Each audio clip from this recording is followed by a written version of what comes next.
हमारे जीवन का सार्थक उद्देश्य है। तो होता यह है कि हम हमेशा कुछ न कुछ समस्याओं में घिरे होते हैं, और यदि हम अपने जीवन को परमात्मा के अधीन कर लें, अब हमें करना बहुत सरल कार्य है। करना क्या है कि हमारे पास 24 घंटे हैं। इन 24 घंटों में 8 घंटे आप भरपूर निद्रा लीजिए, क्योंकि अगर निद्रा नहीं लोगे तो आपका बीपी वैसे ही बढ़ जाएगा। आरोग्य से संबंधित हमें समस्याएं आ जाएंगी। इसीलिए डॉक्टर भी कहते हैं कि हमें 8 घंटे निद्रा लेनी है।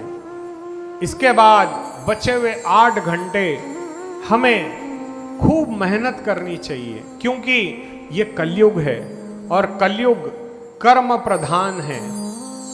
आपके बैठ के पूजा करने से नोटों की बारिश नहीं होगी। इसके लिए आपको कर्म करना होगा। तो हमें कर्म करने के लिए कितने घंटे दिए गए? 8 घंटे। तो 8 और 8 16 घंटे आपके संपन्न हुए। अब बचे आपके पास 8 घंटे। इन 8 घंटों में पहले 2 घंटे अपने शरीर को दीजिए, क्योंकि यदि ये शरीर सही नहीं रहेगा तो कोई आपका साथ नहीं देगा।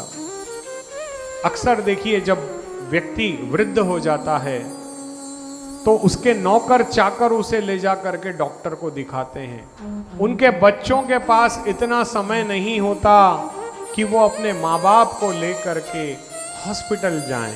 वो कहते हैं, पापा आपको राजू ले जाएगा, आप राजू के साथ दवाखाने चले जाना, मैं डॉक्टर से बात कर लूंगा और आप दवाई इत्यादि सब ले आना। आज हमारे बच्चों के लिए हमारे पास समय नहीं है, तो हमें क्या करना है? ये 2 घंटे अपने शरीर को देने हैं, क्योंकि जब तक हमारा शरीर स्वस्थ रहेगा हम किसी के अधीन नहीं रहेंगे, किसी के अधीन नहीं रहेंगे। तो 2 घंटे आप व्यायाम करें, वॉकिंग करें या कुछ भी करें, पर अवश्य करें। अगले 2 घंटे हमें अपने बच्चों को देना है। किसे देना है? अपने बच्चों को। और उन्हें ये ज्ञान दें कि इस मानव देह में आने के बाद अपने कर्म करते हुए हमें भक्ति करनी है। क्या करना है? भक्ति करनी है। और भक्ति किसी एक की करनी है। या तो आप शंकर जी को पकड़ लो, या आप माता रानी को पकड़ लो, या आप भगवान श्री कृष्ण को पकड़ लो, या मेरे बाबा श्याम को पकड़ लो। किसी एक की शरण लो। देखो, पूजनीय सभी भगवान हैं। यदि आप शंकर जी के मंदिर जाते हो, शंकर जी का अभिषेक करते हो, 1 लोटा जल हर समस्या का हल। प्रदीप जी ने बहुत अच्छी बात कही है कि हमारे पास भले ही कुछ हो या ना हो, लेकिन प्रकृति ने हमें जल अवश्य दिया है।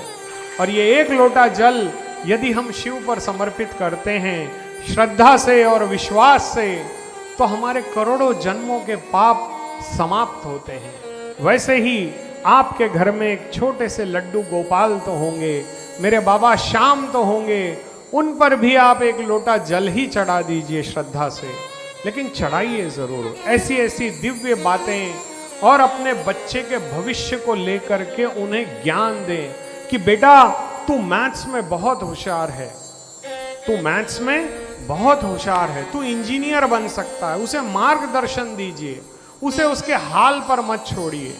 कोई बच्चा बायोलॉजी में बहुत अच्छा, उसे कहेंगे कि आप डॉक्टर बन जाओ, क्योंकि यदि आप उसे मार्गदर्शन नहीं देंगे तो उसका कोई साथ नहीं देगा। पहला साथ एक पिता को देना होता है। तो 2 घंटे हमें अपने बच्चों को देने हैं। अब अगले 2 घंटे आप अपने माता पिता, आपकी धर्मपत्नी, आपके भाई बहन, आपके मित्र इत्यादि को दें। क्योंकि देखिए, पैसा भले ही आपके जीवन में बहुत आ जाए, लेकिन यदि माता पिता, बहन भाई, आपकी धर्मपत्नी, आपके बच्चे आपके इष्ट मित्र आपके साथ नहीं रहेंगे तो ये दौलत, ये शोहरत, ये सब यहीं की यहीं धरी की रह जाएगी।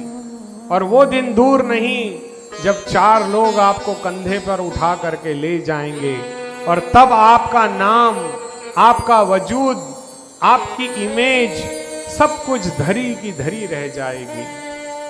तो नित्य प्रति ये 2 घंटे आपको अपने माता पिता, भाई बहन, इष्ट मित्र एवं आपकी धर्म पत्नी को देने हैं।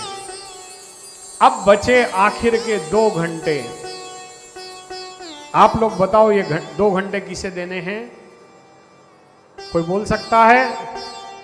हाँ, मेरे श्याम को देने हैं।